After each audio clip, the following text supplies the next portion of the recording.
ওদিকে গরুর তো পড়েছে, এদিকে সুদর্শন বলছেন আমার অনুমতি ছাড়া, ভগবানের অনুমতি ছাড়া কেউ ভগবানের গৃহে প্রবেশ করতে, আমি দুয়ারে দাঁড়িয়ে আছি দেখতে পাচ্ছ না? হনুমান বলছেন আমি আমার রামের কাছে যাব, প্রভুর কাছে যাব, এইখানে তো কোনো অনুমতির, আমি তো কোথাও অনুমতি কখনো নেইনি, আমার প্রভুর কাছে, আমি প্রভুর দাস। যখন শুনছে না, করেছে কি, সুদর্শনটা ধরে বকলে দাবিয়ে রাখলো হনুমান। উনি যখন গিয়ে প্রণাম করছেন রামচন্দ্রকে, অভিমান এসেছিল কার? সত্যভামা। বলছে তোমার পাশে এমন রূপ মানায় না প্রভু, আমার সীতার রূপে জগৎ আলো, এই তোমার পাশে তো এরকম রূপ মানায় না। একই সাথে গোবিন্দ তিনজনের অভিমান দূর করলেন। গরুর এসে দেখে আমার আসার আগে হনুমান পৌঁছে গেছে। রাম রূপে না ডাকলে হনুমান আসতেন না, রাম রূপে না ডাকলে, রাম কথা না বললে, কৃষ্ণ ডাকছেন উনি আসতেন না। উনি বলেছিলেন প্রভু আমি জানি রাম আর কৃষ্ণ একই, তবু রামেতেই যেন আমার জন্ম জন্মান্তরের মতি থাকে। সত্যভামার অভিমান গেল, তাহলে আমার থেকে হনুমান বলছে সীতার রূপ ভুবন মোহনী ছিল, আর সুদর্শন বলছে হনুমানজি আমি বুঝেছি আমি একমাত্র বিজিত নয়, তুমি বকল ডাবা করে রেখেছো, এবার একটু ছেড়ে দাও। ভক্তকে দিয়ে ভগবান তিনজনের অভিমান দূর করিয়ে দিলেন। মান যেন আমাদের না আসে, অভিমানের প্রত্যাশা যেন না আসে, এইখানেই যেন আমরা আটকে না যাই। এই জন্য দন্য দয়া, অন্যে মান প্রতিষ্ঠা বর্জন, চারিগুণ গুণী হইয়া করহ কীর্তন। মহাপ্রভু বলছেন দন্য আনো, দয়া আনো, এটি যদি না আনা যায় তবে কল্যাণ হবে না। চৈতন্য চৈতামৃতে বললেন শ্রুয়তং শ্রুয়তং নিত্যং গীয়তং গীয়তং মুদা। কি বলছেন চৈতন্য? চিন্তশ্চ চিন্তশ্চ ভক্তশ্চ চৈতন্য চরণামৃতম। ওগো ওগো জীব, তুমি শ্রবণ করো, কীর্তন করো, স্মরণ করো চৈতন্য চন্দ্রের চরণ, নিত্যানন্দের চরণ। এছাড়া এই কলিযুগের আমাদের কল্যাণের দ্বিতীয় কোনো পথ নাই। এই জন্য কৃপা করে, করুণা করে মাতৃ মন্দিরের সামনে যারা এসেছেন, অগণিত অনুরাগী মহাপ্রভুর ভক্তগণ, যে যে মতেই থাকুন, আমি মতবিরোধ করতে এখানে বাসাসনে বসিনি, যে যে মতেই থাকুন, কিন্তু চৈতন্যদেবকে একটু স্বীকার করবেন, হরিনামকে অন্তত একটু স্বীকার করবেন। যত অবতার এসছে, এই দেখুন কি বলছেন রামকৃষ্ণদেব দক্ষিণেশ্বরে নিত্যানন্দ ভাবাবেশে বলেছেন, ওগো কলির জীব, কলিতে নারদীয় ভক্তি নাম সংকীর্তনই শ্রেষ্ঠ। রামকৃষ্ণদেব গৃহ ভক্তদের বলতেন তুলসী তলায় সকাল সন্ধ্যা হাততালি দিয়ে হরিনাম করবে। রামকৃষ্ণদেব কি বলে গেল? আজও রামকৃষ্ণ মঠ মিশনে খোলকদ্দাল সহযোগে তাদের বন্দনার সাথে সাথে হরিনাম হয়। ঠাকুর অনুকূল চন্দ্র সৎসঙ্গের প্রতিষ্ঠাতা, তিনি কি বললেন? হরির নাম ও পরম ব্রহ্ম জীবেরই মূল ধর্ম। কি বলছেন? হরির নাম ও পরম ব্রহ্ম জীবেরই মূল ধর্ম। ঠাকুর অনুকূল চন্দ্র বলছেন আমি রাধা নাম বিতরণের জন্য এসেছি, তিনি বলছেন হরির নাম ও পরম ব্রহ্ম জীবেরই মূল ধর্ম। কে বলেনি হরিনামের কথা? কোন অবতার মহাপুরুষ বলেনি? আপনাদের অঞ্চলে ওরাখান্দি ঠাকুরের বহুল প্রচার, তার আবির্ভাব স্থলী আপনাদের এই অঞ্চলে। তিনি বলেছিলেন কলিতে সবকিছু মথিয়া একমাত্র হরিনামকেই দেয়া হয়েছে, আর কিছু না। কে বলেনি হরিনামের কথা? শুধুমাত্র আপনাদের কাছে নিবেদন, এই হরিনামকে আশ্রয় করুন। যে যে মতেই থাকুন, আমার আপত্তি নেই, আমি মতবিরোধ সৃষ্টি করতে, দেয়াল দিতে আসেনি, এসেছি চৈতন্যকে কলিযুগে যে মানে না। কি বলেছে জানেন? চৈতন্য চৈতামৃতে 4টে লাইন খুব বিশ্লেষণ ধর্মী বলেছেন। পূর্বে জয়ছে জরাসন্ধ আদি রাজাগণ, বেদ ধর্ম করি করে বিষ্ণুর পূজন, কৃষ্ণ না মানিল তারে দৈত্য করি জানি, চৈতন্য না মানিলে তারে দৈত্য করি মানি। জরাসন্ধর কথা মনে আছে আপনাদের? শ্রীকৃষ্ণ মগধরাজ জরাসন্ধ 17 বার 18 বার কৃষ্ণ যার কাছে যুদ্ধে পরাজয় বরণ করেছেন। সেই জরাসন্ধ ছিল বিষ্ণু ভক্ত, সেই জরাসন্ধ ছিল বৈদিক ব্রাহ্মণ। ব্রাহ্মণকে অন্ন জল না দিয়ে তিনি মুখে জল তুললেন না। আচ্ছা, যিনি বেদ ধর্ম পালন করেন, ব্রাহ্মণ সেবা না করে জল দেন না, বিষ্ণু উপাসনা করেন, জরাসন্ধ দৈত্য হলো কেন? কৃষ্ণকে মানল না বলে। শুধু ভগবান কৃষ্ণকে মানিনি বলে জরাসন্ধ হয়ে গেল দৈত্য। এই কলিযুগে চৈতন্য প্রেম অবতার, চৈতন্যকে যে মানে না তাকেও দৈত্য বলে অভিহিত করেছেন কবিরাজ কৃষ্ণ গোস্বামী। তাকে চৈতন্য না মানিলে তারে দৈত্য করি জানি। কারণ জীবের ভাগ্যাকাশে এই করুণা, এই মহাবদন্যতা জীবের আর নাই। আমি আপনাদের একটু বলবো মহাপ্রভুর এই অবদান, এই অবদান আমরা এই অবদানের মহত্ব, তার যে মহাদান, এটা আজও উপলব্ধি করতে পারিনি, আজও আমরা ভাবতে পারিনি চৈতন্য মহাপ্রভুর মহা অবদানের এই অনবদ্যতা। এই জন্য জীবের লাগিয়া কাঁদে প্রভু উচ্চেশ্বরে, লাইনটা শোনার পর আমার প্রশ্ন হলো, ভক্তের লাগি ভগবান কাঁদতে পারে, কিন্তু শব্দটা ভক্তের লাগিয়া কাঁদে প্রভু উচ্চেশ্বরে কথাটা বলা হয়নি। কি বলা হলো? জীবের লাগিয়া কাঁদে প্রভু উচ্চেশ্বরে। মহাপ্রভু জীবের জন্য কাঁদছেন, ভক্তের জন্য নয়। শুধু যদি বলা হতো ভক্তের জন্য উনি কাঁদছেন, চৈতন্যকে আমরা করুণার অবতার বলতাম না। পতিত পাষাণ্ডী দুরমতি অতি প্রাণে না মারিল কারে। চৈতন্য দেব প্রাণে না মারিল কারে। সব দেবতার, সব ভগবানের হাতে অস্ত্র আছে, আমার গৌরের হাতে অস্ত্র নাই। এই অস্ত্র নাই এই জন্য যে প্রেমের অস্ত্রের থেকে প্রেমের শক্তি অনেক বেশি। সারা পৃথিবী বুঝতে পারছে অস্ত্রের দিয়ে পৃথিবী শান্তিময় করা গেছে কি বাবা?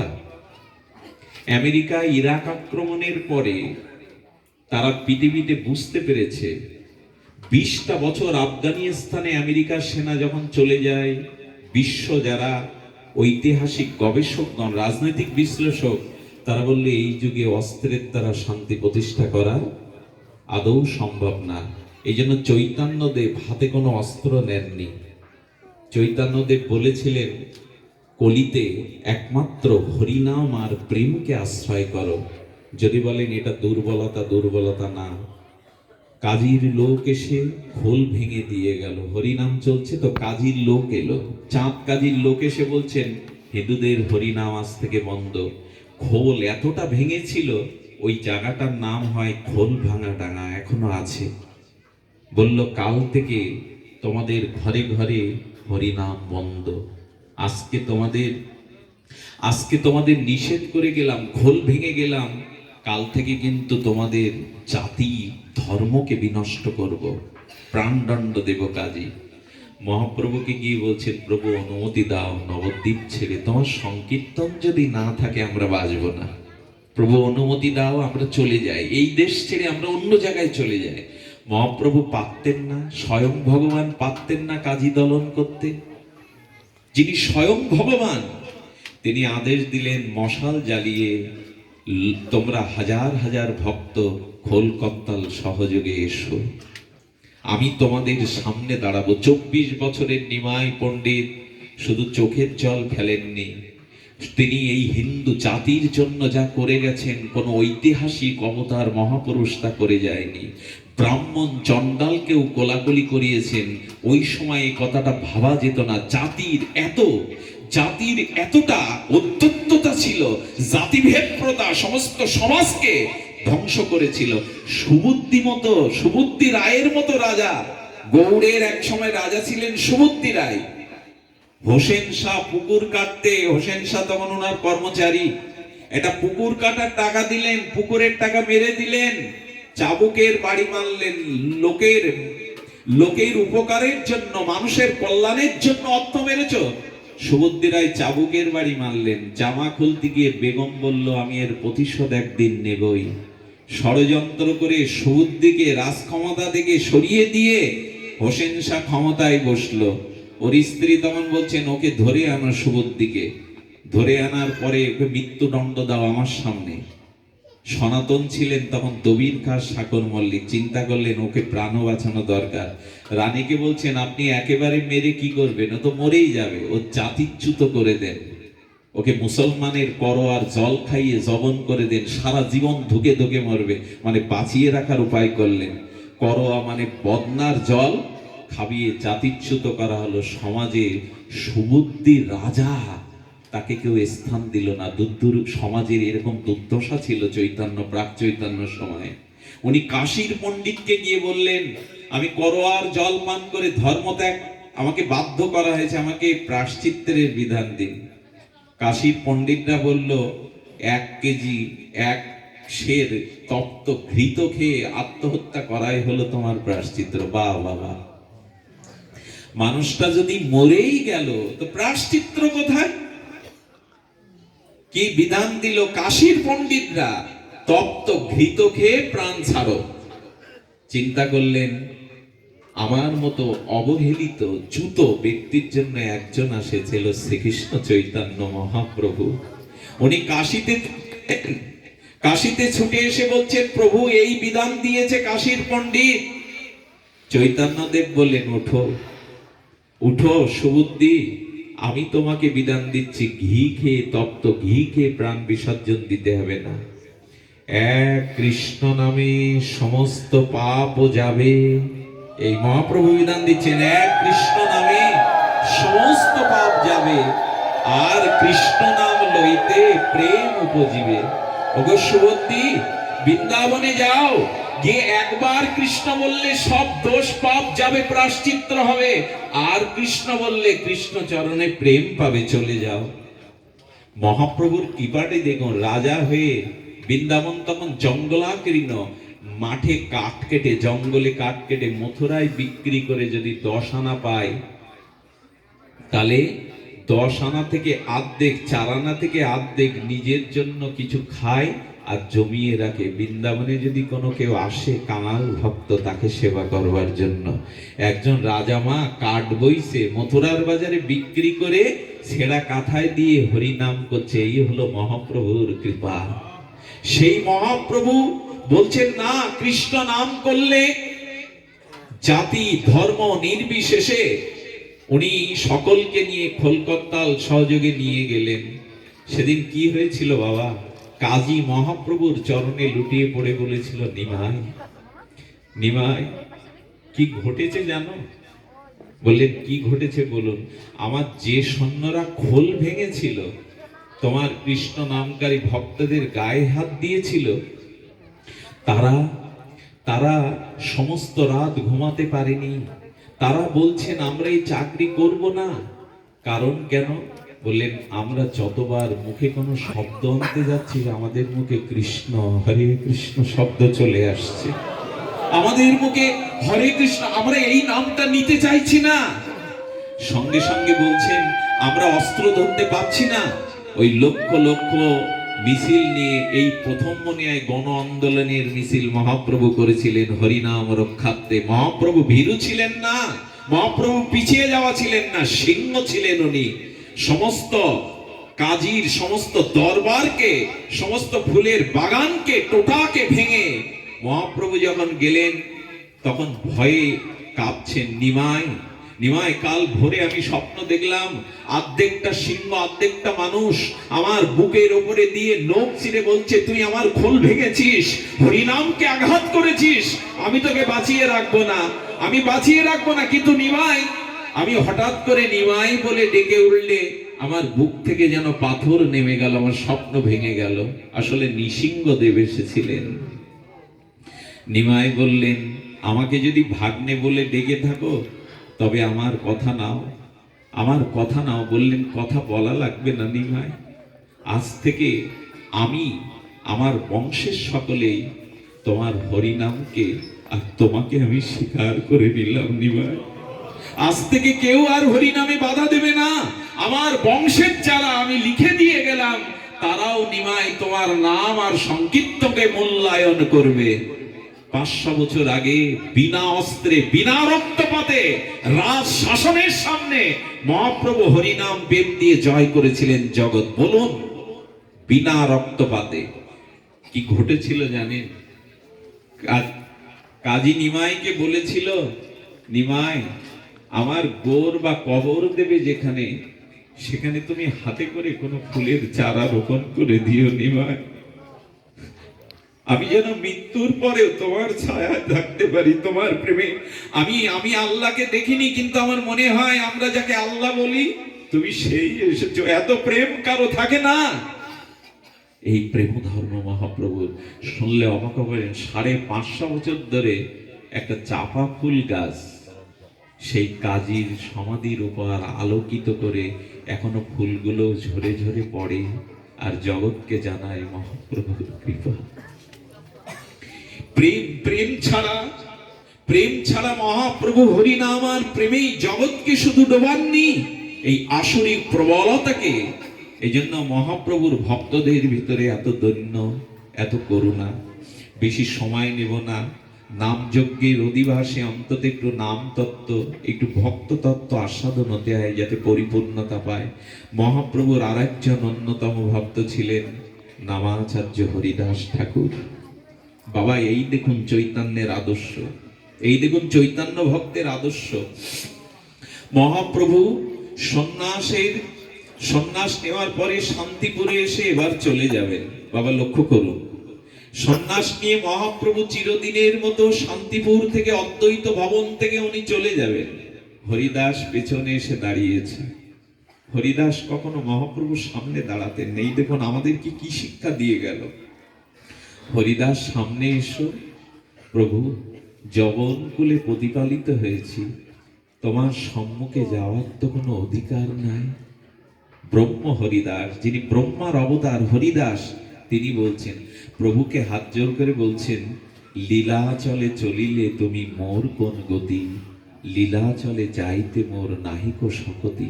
প্রভু তুমি চলে যাচ্ছ লীলাচলে, আমার তো লীলাচলে যাওয়ার ক্ষমতা নেই। আচ্ছা, হরিদাস ঠাকুর লীলাচলে পুরীতে যেতে পারে না? কেমন দৈন্য প্রভু!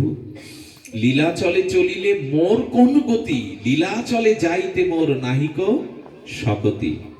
এই পাপিষ্ট অধম জীবন কি করে ধারণ করবে তুমি চলে গেলে? মহাপ্রভু বলছেন, এই দেখুন যেমন দৈন্যের ভক্ত তেমন দৈন্যের ভগবান। হরিদাসকে বলছেন, দৈন্য সংবরণ করো হরিদাস, আমি জগন্নাথকে বলবো যাতে জগন্নাথ তোমাকে একটু ঠাঁই দেয়, তোমাকে স্থান দেয়। এর কিছুদিন পর হরিদাস ঠাকুর পুরীতে গেলেন। শুনুন ঘটনা, হরিদাস ঠাকুর জীবনে কখনো ঘর বাঁধেনি। লজ্জা নিবারণের জন্য ফেলে দেওয়া একটা কাপড়ের টুকরো পরতেন, ঘর বাঁধেননি। মহাপ্রভু ভক্তদের বলছেন, আমার হরিদাস আসবে, আমি হরিদাসকে থাকাবো কোথায়, জায়গা দেব কোথায়? মহাপ্রভুর হাতে ছিল জগন্নাথ দেবের একটা দন্তের কাষ্ঠ, বকুল ফুলে বকুল গাছের জগন্নাথের প্রসাদী দন্ত কাষ্ঠ। সেই কাষ্ঠটা বালির মধ্যে পুঁতে দিয়ে মহাপ্রভু চোখের জল ফেলছেন ওইখানে। বকুলের কাঠিটা পুঁতে দিয়ে জল ফেলে বলছেন, তুই বৃক্ষ হয়ে ফুল ফলে ভরে যা, আমার হরিদাস যেন তোর ছায়ায় রোদ বৃষ্টিতে হরিনাম করতে পারে। কাঙাল ভক্তদের জন্য মহাপ্রভু কি করুণা দেখুন। হরিদাস ওই বকুলের তলেই ছিল, তার নাম সিদ্ধ বকুল। আপনার মাঝে শুনেছেন উড়িষ্যায় যে জাতীয় ঝড় হয়ে গেল, 5-6 তলার উপরে অনেক কিছু ভেঙে পড়েছে, চিলেকোটা ছাদটা ভেঙে পড়েছে, কিন্তু সিদ্ধ বকুল ভাঙেনি। সিদ্ধ বকুলটা আজও সাক্ষ্য দিচ্ছে।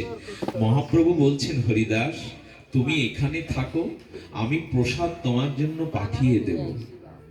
হরিদাসকে বলছেন একদিন সনাতন, তুমি মন্দিরে যাও না কেন? জগন্নাথ ক্ষেত্রে আছো, জগন্নাথ দেখতে যাও না কেন?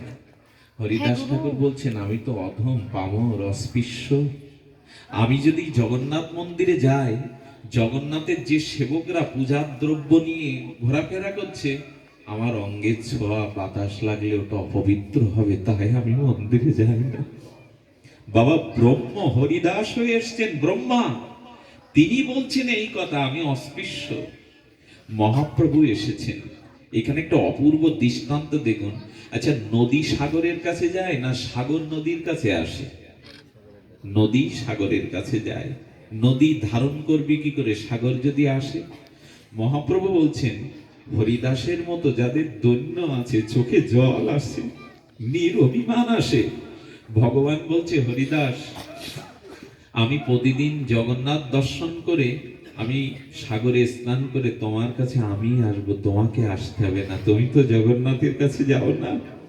আজ উল্টো হয়ে গেল, সাগর আসছে নদীর কাছে, যার দৈন্য আছে, যার নাম প্রেম আছে, স্বয়ং ভগবান নিজে যায়, তাকে তার কাছে যেতে হয় না। হরিদাসের কাছে এসে মহাপ্রভু প্রতিদিন কৃষ্ণ কথা আলাপন করেন, কৃষ্ণ কথা আস্বাদন করেন। একদিন মহাপ্রভু এসে খুব ইচ্ছা হয়েছে হরিদাসকে আলিঙ্গন করতে যাচ্ছে। হরিদাস বলে, ছুঁয়ো না প্রভু, আমার এই অস্পৃশ্য শরীর, যবন শরীর তুমি ছুঁয়ো না, পিছিয়ে যাচ্ছে। মহাপ্রভু কি বলল জানেন? এই দেখুন, প্রভু কহে, তোমায় স্পর্শী পবিত্র হইতে তোমার পবিত্র গুণ নাহি তো আমাতে। হরিদাস, আমি তোমাকে স্পর্শ করছি আমি পবিত্র হব বলে, তোমার মতো পবিত্র গুণ আমাতেও না। এই না হলে গৌর, এই না হলে চৈতন্যদেব, স্বয়ং সচ্চিদানন্দ বিগ্রহ, তিনি বলছেন আমি তোমাকে স্পর্শ করছি পবিত্র হব বলে। আমার মন বলে, আমরা যদি একটা প্রশ্ন তুলি মহাপ্রভুকে, প্রভু তোমার ভিতরে কোনো অপবিত্রতা আছে নাকি যে তুমি পবিত্র হবে? তুমি সাক্ষাৎ রাধা কৃষ্ণ মিলিত তনু, প্রেম অবতার। চৈতন্যদেব উত্তর দিচ্ছেন, শুনুন। চৈতন্যদেব বললেন, আমি হরিদাসকে স্পর্শ করছি এই কারণে, হরিদাসের মতো দৈন্য আমার মধ্যেও নাই। 3 লক্ষ নাম করে, লক্ষ হীরার মতো পতিতাকে 3 দিনে সাধু করে দিল, কিন্তু হরিদাসের অভিমান নেই, সে জগন্নাথ দেখতে যায় না, সে ঘর থেকে বেরোয় না, আমাকে স্পর্শ করতে দেয় না, আলিঙ্গন করতে দেয় না।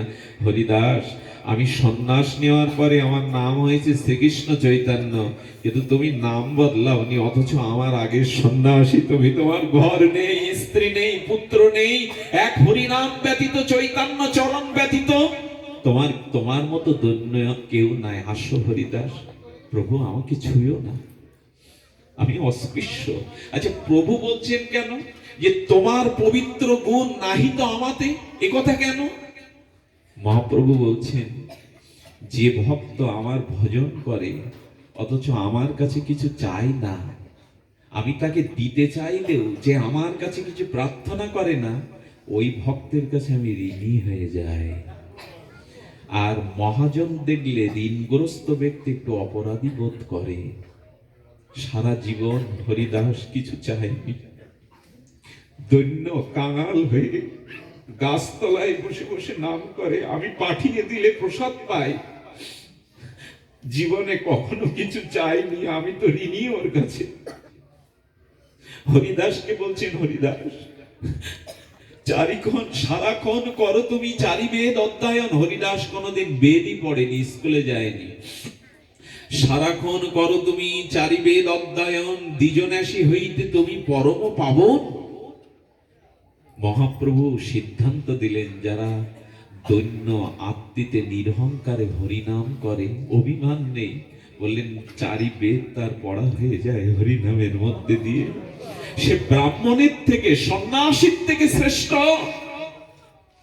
সারাক্ষণ করো তুমি সর্বতীর্থে স্নান, সারাক্ষণ করো তুমি যজ্ঞ তপদান।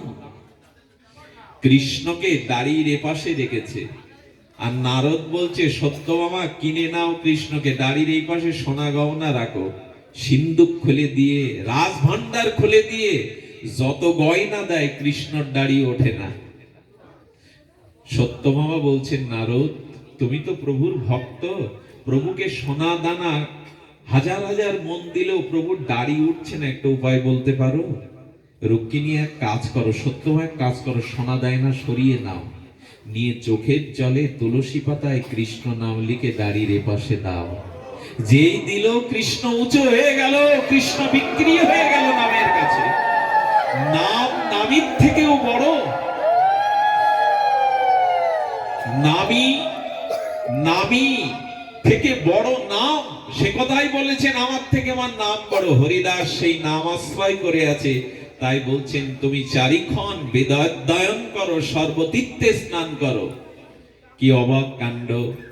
মহাপ্রভু প্রসাদ নেওয়ার পরে যে অবশিষ্ট থাকতো ওইটা হরিদাসের জন্য গোবিন্দ দাস নিয়ে আসতো। এই ঘটনাটা খুব মর্মান্তিক।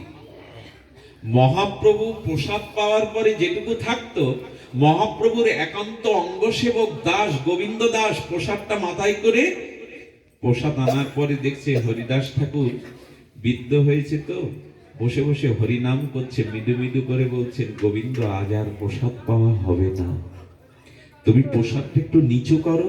প্রসাদটা বন্দনা করে এক রজকণা মাথায় আর জিহ্বায় দিয়ে বলছে নিয়ে যাও। 3 দিন প্রসাদ ফিরিয়ে দিল, এক বেলা করে পায় মহাপ্রভুর অধরামৃত। মহাপ্রভু ছুটে এসেছে গোবিন্দের মুখে শুনে, হরিদাস তোমার কি কোনো ব্যাধি হয়েছে? কেন প্রভু, তুমি 3 দিন প্রসাদ ফিরিয়ে দিচ্ছ, প্রসাদ পাচ্ছ না, তোমার কোনো ব্যাধি হলো? বলো তো, একটু কবিরাজ ডাকি। বললেন, প্রভু আমার ব্যাধি একটা হয়েছে, তবে দেহের ব্যাধি না, আমার মনের ব্যাধি হয়েছে, দূর করবে গৌর হরি। তুমি প্রসাদ ফিরিয়ে দিচ্ছ, বলছো দেহের ব্যাধি না, তোমাকে দর্শন করলেই লক্ষ্যহীরা পতিতা বৈষ্ণবী হয়, তুমি বলছো তোমার মন অসুস্থ। হরিদাস বলছে, প্রভু কেন অসুস্থ শুনবে না? অসুস্থ হলো, বিদ্ধ হয়ে গেছি, আগের মতো দেহ মনে বল পায় না, তাই 3 লক্ষ নাম আমি এখন সময় মতো শেষ করতে, সমাপ্ত করতে পারছি না, পূরণ করতে পারছি না। আমার অসুখ হলো এই, আগের মতো আর আমি হরিনাম সময় মতো নিতে পারছি না। আমি পৃথিবীতে শুনিনি এমন কথা, আমরা দেহের রোগ নিয়ে ব্যস্ত, কিন্তু মনটা যে জন্ম জন্মান্তরের ভগবানকে ভক্তি না করে, ভজন না করে, মনের যে অসুস্থতা, ওদিকে আমাদের দৃষ্টি নাই। হরিদাস বলছেন, শরীর সুস্থ মন, অসুস্থ বুদ্ধি মন। প্রভু আগের মতো আমি হরিনাম নিতে সময় লাগছে, দেরি হয়ে যাচ্ছে। আচ্ছা প্রসাদ পাচ্ছ না কেন? প্রভু প্রসাদ পেতে গেলে যে সময়টা ব্যয় হবে, ওই সময়টা ব্যয় করলে আমি সংখ্যা নাম সময় মতো পূরণ করতে পারবো না। মহাপ্রভু চোখের কোণ দিয়ে দরদর করে জল পড়ছে। হরিদাস নামকে এত ভালোবাসো। সেদিন হরিদাস বলেছিলেন, নামামৃত বিনে যদি খায় অন্ন পানি, তবু ভক্তের দুর্বল জীবন। প্রভু আমি অন্ন 3 দিন না পেলে বাঁচবো, কিন্তু তোমার নাম না নিলে আমি বাঁচবো না। একটা মানুষের নারী 21 দিন বেঁচে থাকে জলান্ন না পেলে, আমি অন্ন না পেয়েও বেঁচে আছি 3 দিন, কিন্তু তোমার নাম ছাড়া তো বাঁচবো না। মহাপ্রভু বিস্ময়ে তাকিয়ে থাকলেন হরিদাসের দিকে। মহাপ্রভুর চোখে জল, হরিদাসের চোখে। এই না হলে ভগবান। হরিদাস, হরিদাস তুমি কিছু বলবে মনে হচ্ছে। বলে, যদি অভয় দাও, তোমায় একটা কথা বলি, প্রভু। যে কথা বলেছিলেন বড় বিস্ময়কর কথা। হরিদাস ঠাকুর বললেন, বহুদিন হতে আমার মনে একটা ইচ্ছা আছে, যদি অভয় দাও বলি প্রভু। বলো হরিদাস। বলল, আমার মনে হয় প্রভু। আচ্ছা তুমি কথা দাও, আমি যেটা চাইবো তুমি আমায় দেবে, কথা দাও। মহাপ্রভু যে, তোমার মতো ভক্তকে অদেয় তো কিছু নেই, মাথায় হাত রাখতে হবে কেন? আমি নবদ্বীপ ছেড়েছি, বিষ্ণুপ্রিয়া সচিমাকে ছেড়েছি তোমাদের জন্য, জগৎ জীবের জন্য। আমি তো আমাকেই দিয়ে দিয়েছি জগৎকে, তোমার কিছু তো অদেয় নয় হরিদাস। চাও তুমি? বললো, কথা দাও গৌর, হে প্রাণের দেবতা, বলে চাও, তুমি যা চাইবে জগন্নাথ তা পূর্ণ করবে, কৃষ্ণ পূর্ণ করবে, চাও। বললেন, বহুদিন হতে আমার মনে একটা কথা যাচ্ছে, তুমি আর বেশি দিন জগতে থাকবে না। আমার মনে হয় চৈতন্য সূর্য অল্প দিনেই অস্ত যাবে। মহাপ্রভু মনে মনে বলছেন, আমি যে চলে যাব, অপ্রকাটে যাব, এ কথা হরিদাসকে কে বললো? কাউকে তো বলিনি আমি। প্রভু মনে মনে প্রস্তুতি নিচ্ছিলেন নিত্য লীলায় যাওয়ার। আমার হরিদাস জানলো কি করে আমার মনের কথা? ভক্ত ভগবানের কথা জানতে পারে, ভক্ত ভগবানের মনের সংবাদ রাখে। তো আমার চলে যাওয়াতে তোমার কি চাও? না না, তুমি এসব কি বলছো? বললেন, না প্রভু, আমার মন বলছে তুমি বেশি দিন আর প্রকট লীলায় থাকবে না। আচ্ছা হরিদাস, মহাপ্রভু ঘোরাবার জন্য বলছে, তুমি কি চাইবে বলেছিলে না? কি চাইলো জানো মা? এই দেখো, ধন টাকা অর্থ সম্পদ স্বর্গ মুক্তি চাইনি। হরিদাস বলছেন, আমার এই চাওয়া হলো তোমার আগে যেন আমি চলে যাই জগৎ থেকে। এটা দাও, এইটা দাও।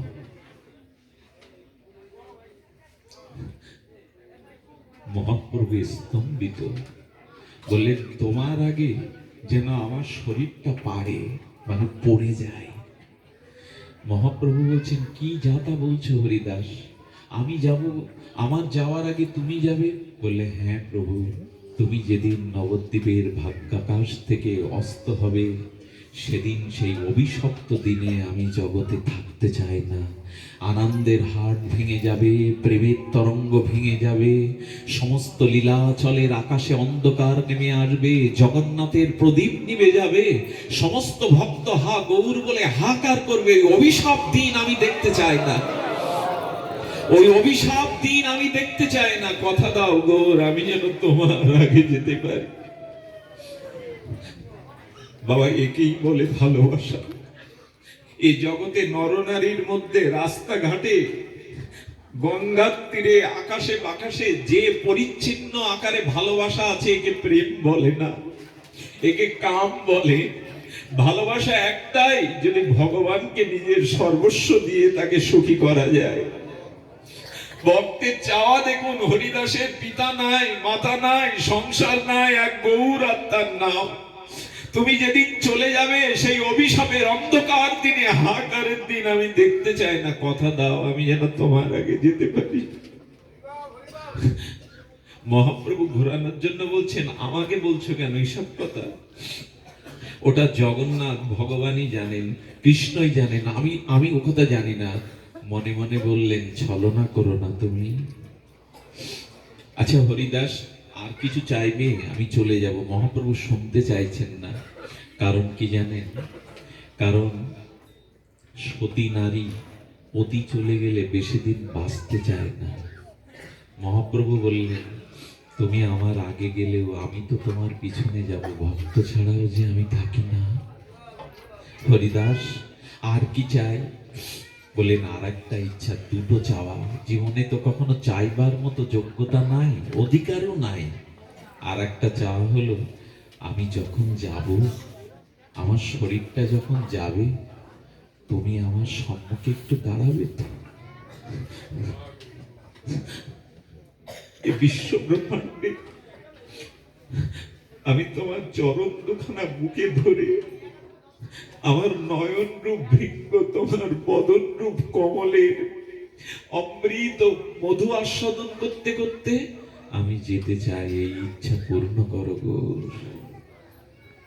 আমি আপনাদের একটা কথা বলি, যখন তুলসীটা দেবেন গৌর চরণে, নিত্যানন্দ চরণে, মাধবের চরণে তুলসী দিলে একটা প্রার্থনা জানাবেন, প্রভু আমার শেষের দিনে, আমার অন্ত সময়ে আমি তোমার চরণটা যেন স্মরণ করে যেতে পারি। এইটুকু জানিয়ে রাখবেন, ভগবান কৃপালু করুণাময়। এইটুকু প্রার্থনা যে জানায়, তার ইচ্ছা পূর্ণ করেন মহাপ্রভু। শ্মশানে যখন যায় না, বলহরি দিতে দিতে সামাজিক শাস্ত্র চোখে আঙুল দিয়ে দেখিয়ে দিচ্ছে তুমি সারা জীবন স্ত্রীকে ডেকেছো, পুত্রকে ডেকেছো, বন্ধুকে ডেকেছো। আচ্ছা, যে ডাকগুলো তোমার খুব প্রিয় ছিল আর শ্মশানে যাওয়ার পথে তাদের শব্দটা বললে ভালো হতো না? হরি বল কেন বলবো বলো হরি? বাবা, আমি যাদের ডেকেছি, পুত্রকে কন্যাকে, আমার চিতায় নিয়ে যাওয়ার সময় অন্ত্যেষ্টি যাত্রায় তাদের নামটা আমার কানে দিলে ভালো হতো না? স্ত্রী পুত্রের নাম। বলল, যাকে ডেকে থাকো, যাকে ভালোবাসো, শেষের দিনের সম্বল এই নাম ছাড়া তো কিছু নয়। ওগো, মুখে যে এত কিছু দিচ্ছি আমরা, চোর বচেস্য লেচ্চ পেও, কিন্তু পুত্র বা নিজ সন্তান পরিজন মুখে আগুন জ্বালিয়ে দিয়ে মুখাগ্নি করে বলে দেবে ভালো কিছু দিচ্ছ, কিন্তু পরিণাম তো মুখে আগুন। মুখে একটু কৃষ্ণ নাম না, ভগবানের নাম না, ওটাই অমৃত, আস্বামৃত। কারণ তোমার মুখেই তো তারা আগুন জ্বেলে দেবে। আর যাদের কান্নাকাটির কথা বলছো, তারা 11 দিন 13 দিনে মিষ্টি খেতে আসবে সেজে গুজে, উৎসবে রূপান্তরিত হবে। 13 দিনেই তুমি নেই তাদের স্মৃতিতে। ভগবানকে স্মরণ করো। এই জন্য যারা ঠাকুরের সামনে বসে, একটা মনের বেদনা জানিয়ে রাখবেন, প্রভু শেষের সময় যেন তোমার চরণটা ভুলে না যায়, তোমার চরণটা অন্তত একটু স্মরণ আসে। হরিদাসকে বলছেন, আমি তোমার প্রার্থনা জগন্নাথকে নিজে বলছেন না পূর্ণ করব। মহাপ্রভু পরের দিন স্নান করলেন তাড়াতাড়ি, জগন্নাথ দর্শন খুব কম সময় করলেন। মহাপ্রভু সেদিন রামানন্দ, স্বরূপ দামোদর, বক্রেশ্বর পণ্ডিত এইসব ভক্তদের সাথে নিয়ে, অন্যদিন একা আসেন, আজ ভক্তদের সাথে নিয়ে দেখছে হরিদাস মাজাটা মাটিতে শুয়ে দিয়ে মৃদু মৃদু নাম করছেন। যখন মহাপ্রভু এসে সামনে দাঁড়ালেন, আজকে উঠে প্রণাম করবার মতো আর ক্ষমতা হরিদাসের নাই, তাই ধুলায় লুটিয়ে বলছে, প্রভু প্রণাম স্বীকার করো। চারিদিকে দেখছেন শুদ্ধ বৈষ্ণব ভক্তরা। হরিদাস বলছেন নে, জীবনে যাওয়ার পথে শেষের দিনে কুড়িয়ে নে। এই বৈষ্ণবদের প্রভু এনেছেন ভক্তদের, কারণ বৈষ্ণবের ধুলির মধ্যেই আছে প্রেম। কুড়িয়ে নে হরিদাস কুড়িয়ে নে, মাথায় মেখে নে। আচ্ছা, হরিদাস অঙ্গে মাখলেন, ধুলোটা অঙ্গে মাখলেন। হরিদাস মাথায় ধুলিটা অঙ্গে মাখলেন। আমি তো বাবা উপরে, আপনাদের ধুলি আমাকেও একটু উড়িয়ে দিয়েন বাবা। হরিদাস বৈষ্ণবের ধুলিতে অলংকারিত হলেন। মহাপ্রভুর দিকে তাকিয়েছেন, ঘটনাটা শুনুন। মহাপ্রভুর দিকে অপলক নয়নে তাকিয়ে বলছেন, মনে মনে বলছেন, আজ মুখে কোনো কথা নাই, অনুভব কখনো ভাষায় প্রকাশ করা, অনুভূতির রাজ্যে কোনো শব্দ চলে না। বাবা লক্ষ্য করুন, হরিদাস মহাপ্রভুর দিকে তাকিয়ে বলছেন, প্রভু আমি বুঝেছি তুমি দেখাও না। সেই সেবা সঙ্গনে নটরাজ সংকীর্তন রাজ হয়ে যেভাবে কীর্তন করতে, প্রভু একবার সেই কীর্তনটা দেখাও না আমায়। মনের নিবেদন পাশ হয়ে গেল। হরিদাসকে মাঝখানে রেখে মহাপ্রভু ভক্তদের দিয়ে বেড়ি কীর্তন করছেন, আনন্দ তরঙ্গ কীর্তন শুনছেন। হরিদাস বললেন, প্রভু তোমার করুণার শেষ নাই, আমার জন্য তুমি আজ নবদ্বীপের সেই সংকীর্তন নটরাজ হয়ে নৃত্য করছো। হরিদাস বললেন, এর থেকে ভালো সময় আর জীবনে আসে না। আমি দৈন্য বলে, কাঙাল বলে প্রভু এত কৃপা করলেন। কি প্রাণ? বৈষ্ণবের ধুলি আর মহাপ্রভুর দর্শন, চরণ দর্শন আর হরিনাম। এই তো আমাদের সম্পদ, এই তো আমাদের অলংকার। হরিদাস মহাপ্রভুর দিকে তাকিয়েছেন। হরিদাস মহাপ্রভুর দিকে যখন তাকিয়েছেন, এক অনুভবী ভক্ত চিন্তা করলেন আর সময় নাই। মহাপ্রভু তখন বলছেন, ভক্তগণ হরিদাসের মহিমা তোমরা জানো? হরিদাসের ন্যায় মহিমা আর পৃথিবীতে কারোর মধ্যে নাই। উনি মায়া দেবীকেও পর্যন্ত পরাভূত করেছেন। ফুলিয়ায় নদীর তীরে, গঙ্গার তীরে পূর্ণিমা রাত্রে সাক্ষাৎ মায়া দেবী অপরূপ মোহিনী নারী রূপ ধরে বলেছিল, দেখি হরিদাসকে স্খলন করা যায় কিনা, পতন ঘটানো যায় কিনা। নূপুর ধ্বনিতে পূর্ণিমার রাত্রে নদীর তীরে সেই মোহিনী রূপ 3 দিন ধরে ঘুরছে সামনে, কিন্তু হরিদাস একবারও তাকায়নি তার দিকে। 3 দিন পরে মায়া দেবী বলছেন, বাবা আমি ব্রহ্মাকেও পরাভূত করেছি, ইন্দ্রকে পরাভূত করেছি, বিশ্বামিত্রকেও পরাভূত করেছি, আমি শিব ঠাকুরের কপালে আগুন জ্বালি দিয়েছি ক্রোধে, পারলাম না শুধু তোমার কাছে। বাবা কে তুমি? কে তুমি হরিদাস? আমি সাক্ষাৎ মায়া, আমি পরাভূত করেছি ব্রাহ্মণ দেবতা মুনি ঋষিদের, তোমায় পারলাম না। তবে আমি রাম নামে দীক্ষা নিয়েছিলাম, এখন তোমার এই হরে কৃষ্ণ মহামন্ত্রে আমায় দীক্ষা দাও তুমি। আর সাক্ষাৎ মায়া দেবী হরিদাসের কাছে দীক্ষা নিলেন হরি নামে, সাক্ষাৎ মায়া, যে মায়ার কবলিত হয়ে আমরা মোহগ্রস্ত হয়ে আছি। মহাপ্রভু বলছে, জানো এই কথা কেউ জানে না, হরিদাসের শিষ্যা হলো মায়া দেবী, নাম নিয়েছিলেন। মহাপ্রভু কানে আঙুল দিয়ে হরিদাস বলছে, আর না প্রভু, এই অধম কাঙাল জবনকেও তুমি অদ্বৈতের মায়ের শ্রাদ্ধ পাত্র পাইয়েছে, বৈকুণ্ঠে চড়িয়েছে, আর বলো না। কানে আঙুল দিয়ে বলছে, প্রভু বলো না, আমি আর সহ্য, এই কোনোদিন প্রশংসা যেন ভালো না লাগে, বড় বক্তা আমি, বড় জ্ঞানী আমি, না। কানে আঙুল দিয়ে হরিদাস বলছে, প্রভু এই বিষ আমাকে খাইও না। এই করতে করতে চৈতন্যদেবকে ধরে নিয়ে হরিদাসের চরণ দুখানা বুকে দিয়ে দিলেন। হরিদাস নয়নে নয়ন দিয়ে কি বললেন জানেন? বললেন, শ্রীকৃষ্ণ চৈতন্য শব্দ করিতে ক্রমণ, প্রাণের সহিত নামের সহিত প্রাণ করিল ক্রমণ।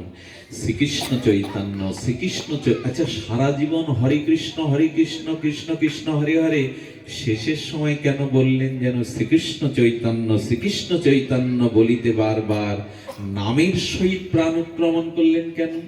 বললেন, ওগো ভক্তগণ, এই নাম করলে নামীর কাছে তোমায় পৌঁছে দেবে, আমি তার প্রমাণ। আমি সারা জীবন হরি নাম করলাম, সেই সাক্ষাৎ হরির চরণ এখন আমার বুকে, নয়ন আমার তার বদনে। হরি নাম করলে হরিকেই এইভাবে পাবে তুমি, তোমার হৃদয়ে নয়নে তুমি হরিকেই পাবে, এই সিদ্ধান্ত জানালেন। শ্রীকৃষ্ণ চৈতন্য বলিতে করিতে উচ্চারণ, নামের সহিত প্রাণ করিল ক্রমণ। হরিদাসের নিতর দেহটা মহাপ্রভুর চরণে চিরদিনের মতো বিশ্রাম পেল। মহাপ্রভু হরিদাসের দেহটা তুলে চুম্বন করছে, মরা ব্যক্তিকে ছুলে স্নান করি আমরা, আর মহাপ্রভু চুম্বন করে বলছেন, আমার হরিদাসকে আমি কারো কাছে দেব না, আমার হরিদাস আমার, ওগো এই দেহটা চিন্ময়, তোমরা কেউ ছুঁয়ো না, আমার হরিদাসকে আমি বুকে ধরে রাখবো। প্রভু নৃত্য করছে প্রেমানন্দে, চোখের জলে চুম্বন করছেন। মরা ব্যক্তিকে চুম্বন করে, হ্যাঁ হয়তো সন্তানাদি 1-2 বার করে, কিন্তু ওইখানে আনন্দ করতে করতে স্বরূপ দামোদর বলল, প্রভু হরিদাসের তো শেষ কীর্ত করতে হবে, ওকে দাও। আজ মহাপ্রভু চলেছেন সামনে, হরিদাস মাঝখানে, ভক্তরা পেছনে।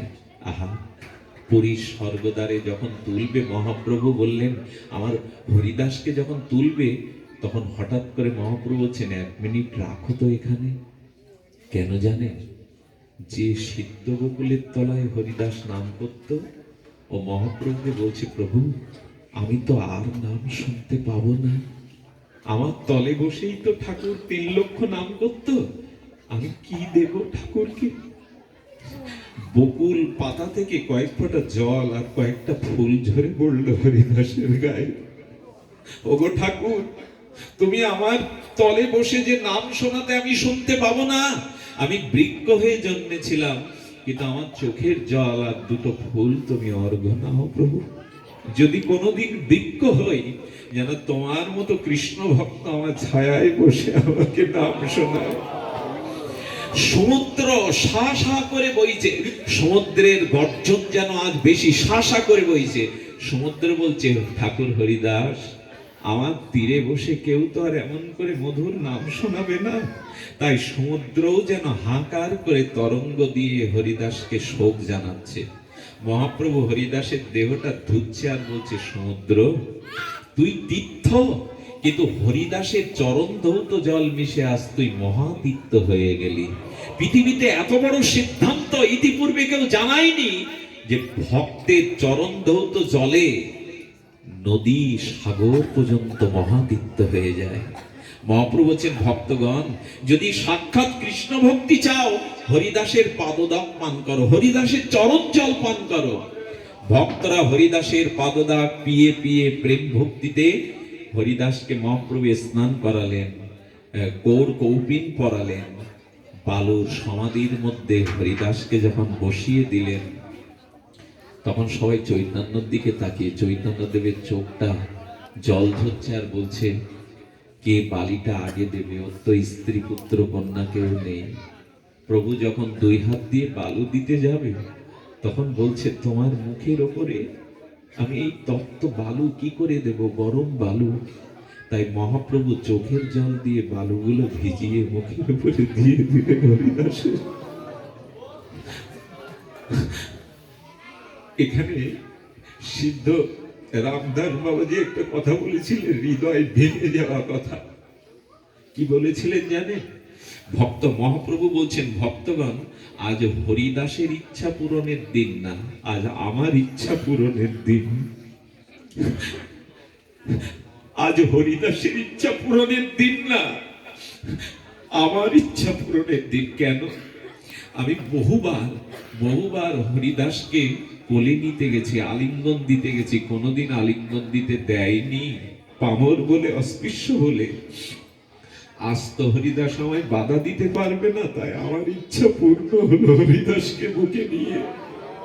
আজ আমার ইচ্ছা পূরণের দিন। হরিদাসের ইচ্ছা শুধু নয়, আজ ভগবান ভক্তকে মরা শরীর মনে করলে কথা বলা যায় বাবা? শ্মশানের চিতার কলসির ভেঙে সবাই বাড়ি আসে। গোবিন্দ বলছেন, ওই দেখ, শ্মশানের চিতার কলসি ভেঙে কেউ তাকালো না, আমি একমাত্র হাত বাড়িয়ে আছি তোর জন্য, আয় ঘরের ছেলে ঘরে আয়, পরকালে আমি ছাড়া তোর কোনো বান্ধবী নাই, আর কোন। এই জন্য দীনবন্ধু আমার কৃষ্ণ, আমার গৌর শ্মশানের চিতায় কলসি ভেঙে কি বলে, ওদিকে আর কেউ নেই, কেউ থাকেও না, তার কথা একটু স্মরণ করবেন না? শেষের দিনে হাত বাড়িয়ে বললে, আয়, সবাই তো শ্মশান থেকে বিমুখ হয়ে ফিরে গেল, তোর যাওয়ার বেলায় আমি ছাড়া তো কোনো বান্ধব নাই। এই জন্য তিনি দীনবন্ধু। মহাপ্রভু বললেন, আমার হরিদাসের ইচ্ছা আজ পূরণ হলো আমার। এরপরে যে ঘটনা ঘটেছিল সেটা বিস্ময়কর ঘটনা। লক্ষ্মী দেবী যার চরণ সেবার জন্য দাঁড়িয়ে থাকে অন্নপূর্ণা, সেই মহাপ্রভু হরিদাসকে সমাধিতে ডোর গোবিন কীর্তন করে আসল পেতে যারা জগন্নাথের প্রসাদ বিক্রি করে, দোকানদার দোকানি পশারি সাজিয়ে বসেছে, পশারির কাছে এসে মহাপ্রভু আঁচল পেতে বলছে, আমায় ভিক্ষা দেবে? আমার হরিদাসের মহোৎসব করবো, দাও না, আমায় ভিক্ষা দাও। লক্ষ্মী দেবী কাঁদছেন, প্রভু আমি তোমার চরণের সেবিকা, আজ তুমি ভক্তের জন্য, হরিদাসের জন্য ভিক্ষার আঁচল পেতেছ। এই হলো ভগবান, এই হলো গৌর হরি। কোন ভগবান এত দরদি হয়ে দাঁড়ায়নি। শুনেছেন ভগবানকে ভিক্ষা চাইতে? পশারীরা বলল, চৈতন্যদেব ভিক্ষা করছে। যার যা ছিল পশারীরা সব ঝুড়ি নিয়ে মহাপ্রভুর কাঁধে দিতে যাচ্ছে। স্বরূপ দামোদর খুব অনুভবী, উনি আবেগ তাড়িত নন। বললেন, মানুষটা সকাল থেকে মুখে জল দেয়নি আমার প্রভু, তার কাঁধে তুলে দিও না, তোমরা প্রসাদের ঝাড়িগুলো আমায় দাও। কাশী মিশ্রের আলা এলেন, ওই দিন মহাপ্রভুর সকাল থেকে এক বিন্দু জলও মুখে দেয়নি। এই না হলে ভগবান? দেখান তো আমাকে কোন ভগবানের চরিত্রে এত এত দরদি, এত কাঙালের ঠাকুর। মহাপ্রভু বেলা ডুবে যাচ্ছে, মহাপ্রভু ওই প্রসাদগুলো কাশী মিশ্রের বাড়ি থেকে আচ্ছা ভিক্ষা করে এনেছেন, সব ভক্তদের জল পিড়ে করে দিলেন। এই দেখুন বৈষ্ণব সেবার মহিমা। মহাপ্রভু নিজে জল আসন পেতে দিয়ে ভক্তদের বলছেন, আজ আমার হরিদাসের বৈষ্ণব সেবা, আজ আমার হরিদাসের মহোৎসব, তোমরা বসো ভক্তগণ। সব ভক্তদের বসার পরে মহাপ্রভু প্রসাদের পাত্র নিয়ে এক একজনের পাতে 5 জনের 4 জনের মতো বেশি বেশি, তার হাতে কি কম ওঠে?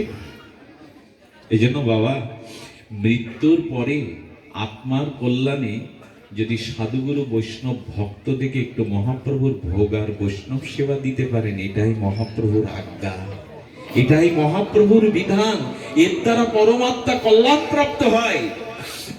কি করলেন? স্বরূপ দামোদর রামানন্দ হাত গোটো করে বসে বলছেন, আমি আছি, শঙ্কর আছে, তুমি কেন দেবে প্রভু? তুমিও তো জল মুখে দাওনি, তুমি না পেলে ভক্তরা পেতে পারে। প্রভু বসলেন বটে, কিন্তু লক্ষ্য ভক্ত, ওনাকে দাও, ওনাকে দাও, আমাকে দিও না, ওনাকে দাও। বৈষ্ণব সেবা নিজে করে দেখালেন। এরপরে ভক্তদের বিদায় দিয়ে বললেন, হরিদাসের বিজয় উৎসব যে শ্রবণ করে, যে কীর্তন করে, যে মনে মনে তার সমাধিতে বালু দেয়, দুফোঁটা অশ্রু ফেলে, অচিরেই হইবে সবার কৃষ্ণ ভক্তি প্রাপ্তি, সকলের কৃষ্ণ ভক্তি হবে। এই আশীর্বাদ মহাপ্রভু ভক্তদের করলেন। করার পরে সর্বশেষ আমার বিশ্রাম কথা হলো, গোবিন্দ দাসকে বলছেন, বেলা তখন ডুবে গেছে, গোবিন্দ আমার ছেঁড়া কাঁথাটা পেতে দাও তো। কলার বাসনার মাঝখানে চেরা কাঁথায় মহাপ্রভু শুতেন, বালিশ মাথায় দিতেন না। কাঁথাটা পেতে দিলে জগন্নাথের প্রদীপ জেলে দিল, প্রভুর চোখ দিয়ে দরদর করে জল পড়ছে, আর একটা শব্দই বারবার বলছেন, হরিদাস আছিল পৃথিবী শিরোমণি, তাহা শূন্য রত্ন শূন্য হইল মেদিনী। হরিদাস চলে গেল প্রাণে বাঁচা ভার, 3 লক্ষ হরিনাম কে শোনাবে আর। মহাপ্রভু বলছেন, আমার প্রাণে বাঁচা ভার, আপনারাও হরিনাম আশ্রয় করুন, চৈতন্যের কৃপা আশ্রয় করুন। আমার সাথে যারা এসছেন আজ, ধনঞ্জয় সহ আমার ছোট্ট মেয়েটা এসছে আজ আপনাদের আশীর্বাদ নিতে। আমার সহধর্মিনী সহ আমাদের বড় মা, ছোট মা এসছেন, উনি একজন সাধিকা। আমি অনেক দিন থেকে আপনাদের এই অঞ্চলে, মকসেদপুর অঞ্চলের কথা শোনার পরে তাদের লোভ হয়েছিল আপনাদের একটু চরণ দর্শন করবার, ওদের আশীর্বাদ করবেন। মায়েদের নিয়ে ফিরে যাওয়াটা রিক্সের, শুধু এসেছেন আপনাদের। আমার মনে হয় আগামী জন্ম যদি আমার মানুষকুলে জন্ম হয়, আপনাদের কাছে যেন আমার জন্ম হয়, কৃষ্ণ কথা শোনার। বলবেন বলবেন আমি আগে বলছি, আবেগে বলছি না বাবা, আমি আবেগে বলছি না। আমি আপনাদের এই দূরে যারা দাঁড়িয়ে আছেন প্রত্যেকের মুখগুলোকে আমি এখানে অবলোকন করছি। আপনারা সাধারণ নন।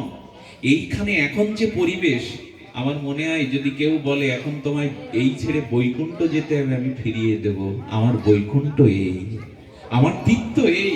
এই মানুষগুলো যেভাবে হরিকথা শোনার জন্য তাদের পিপাসা, এটি আমার মনে হয় বৈকুণ্ঠেও এই সুখ সব সময় পাওয়া যাবে না, স্বর্গে তো নাই। আপনারা ধন্য যাদের কৃষ্ণ কথা শ্রবণের এত উৎকণ্ঠা, এত আকুলতা। আশীর্বাদ রাখবেন, করুণা করবেন, চরণ ধুলি দিয়ে ধন্য করবেন। আমার পাশে যে দাঁড়িয়েছে একজন মা, এই ছেলেটাকে নিবেদিত করে, আমাদের গোপীনাথ এসছে দাদা, গোপীনাথও আছে। এরা এইটুকু বয়স থেকে বলছে এরা পাঠ করবে, এরা হরিনাম করবে। একটু পাঠাও তো মা, ওরা ঘুমিয়েছে না? আমি এই বাচ্চাটাকে, আমাদের এই প্রিয় গোপালটাকে একটু হাজির করেছি। ও গীতার একটা শ্লোক আপনাদের বলে আজকের অনুষ্ঠান পর্ব বিশ্রাম করবে। আপনাদের কৃপা হোক, শ্রী করুণা হোক, আপনাদের চরণে দণ্ডক। এই কথাটুকু একটুখানি 1 মিনিট একটু শ্রবণ করে সবাই উঠবেন। জয় রাধা। প্রেম সে বলো রাধে রাধে, যেখানে নাম সংকীর্তন সেখানে মধুর বৃন্দাবন। সকল কৃষ্ণবৃন্দ দণ্ডবাদ প্রণতি রইল। অজ্ঞানতি মিলাঞ্জস্য জ্ঞানঞ্জন শলোকায় চুষ্কৃমৃতাঞ্জেন তস্मै শ্রী গুরবে নমো নমঃ। পাঞ্চাকল্পতরুভ্যশ্চ কৃপা সিন্ধুভ্যেব চ পতিতানাং পাবনেভ্যো বৈষ্ণবেভ্যো নমো। হে কৃষ্ণ করুণা সিন্ধু দীনবন্ধু জগৎপতে গোপেশ গোপিকা কান্ত রাধা নমস্তুতে। তপ্ত কাঞ্চন গৌরাঙ্গী রাধাবনেশ্রী বিশ্বকাবানুসুতে মামি হরি প্রিয়ে নীলাচল নিবাসায় নিত্য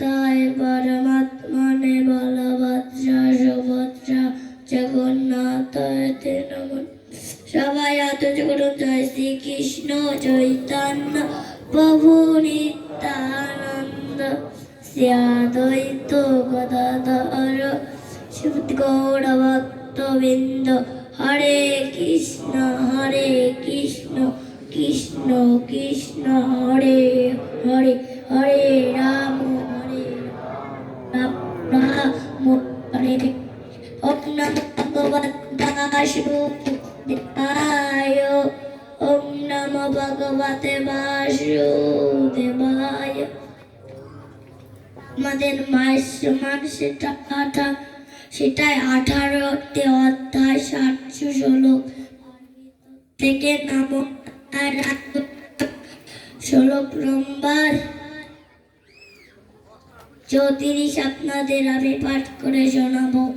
মন মনা ভাব মাধভক্ত মজাজিম মাম নমস্কুরু সত্যম তে প্রিয় হোসি। অনুবাদ।